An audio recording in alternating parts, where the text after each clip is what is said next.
Assalamualaikum warahmatullahi wabarakatuh.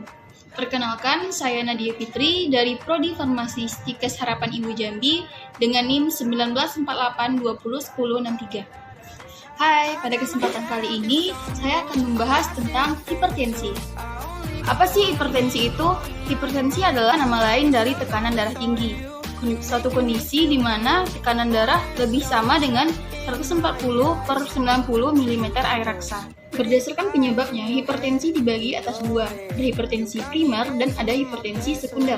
Nah, hipertensi primer adalah hipertensi yang belum atau tidak diketahui penyebabnya. Dan hipertensi sekunder adalah hipertensi yang disebabkan atau akibat dari adanya penyakit lain. Well, untuk klasifikasi tekanan darah dapat teman-teman lihat pada tabel di atas. Lalu apa sih gejala dari hipertensi? Nah, gejala hipertensi ada sakit kepala, gelisah, jantung berdebar, pusing, penglihatan kabur, nyeri di dada, mudah lelah, dan lain-lainnya. Hipertensi memiliki faktor risiko. Faktor risikonya terbagi atas dua. Yang pertama, dapat dimodifikasi, dan yang kedua, tidak dapat dimodifikasi.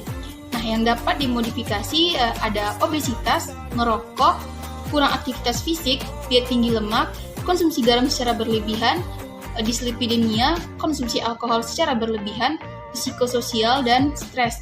Nah, yang kedua tidak dapat dimodifikasi. Nah, ini ada umur, jenis kelamin, dan faktor keturunan atau genetik. Lalu apa sih pengobatan yang dapat diberikan untuk penderita hipertensi ini? Nah, perhatian ya teman-teman, penggunaan obat-obat hipertensi ini harus dengan diagnosa dan resep dari dokter. Hal ini dikarenakan karena sangat berbahaya untuk menggunakan atau mengganti terapi tanpa rekomendasi dari dokter kamu. Well, ada 5 obat antihipertensi utama yang sering direkomendasikan. Nah, yang pertama itu ada diuretik. Nah, diuretik ini contoh obatnya ada klorotiazid dan furosemid. Nah, efek samping dari obat diuretik ini adalah sering berkemih, hiperglikemia, hiperlipidemia, hiperurisemia, dan disfungsi seksual. Yang kedua ada ACE inhibitor. Nah, efek samping dari obat ini adalah batuk dan hiperkalemia. Contoh obatnya ada captopril dan lisinopril. Nah, yang ketiga ada ARB. ARB adalah angiotensin 2 reseptor blocker, di mana efek samping obat ini juga hiperkalemia sama dengan ACE inhibitor, tetapi lebih jarang terjadi dibandingkan dengan ACE inhibitor. Nah, contoh obatnya ada candesartan dan losartan. Yang keempat ada calcium channel blocker, di mana obat ini efek sampingnya adalah edema pedis, sakit kepala, dan konstipasi. Contoh obatnya ada amlodipin dan diltiazem. Nah, yang kelima ada beta blocker. Efek samping dari obat ini adalah lemas, bronkospasme, hiperglikemia, dan disfungsi seksual. Contoh obatnya ada propanolol dan nebivolol.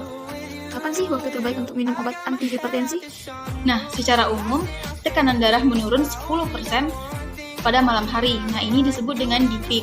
Namun, pada usia 55 tahun, dipping tidak terjadi lagi, yang artinya tekanan darah tidak turun.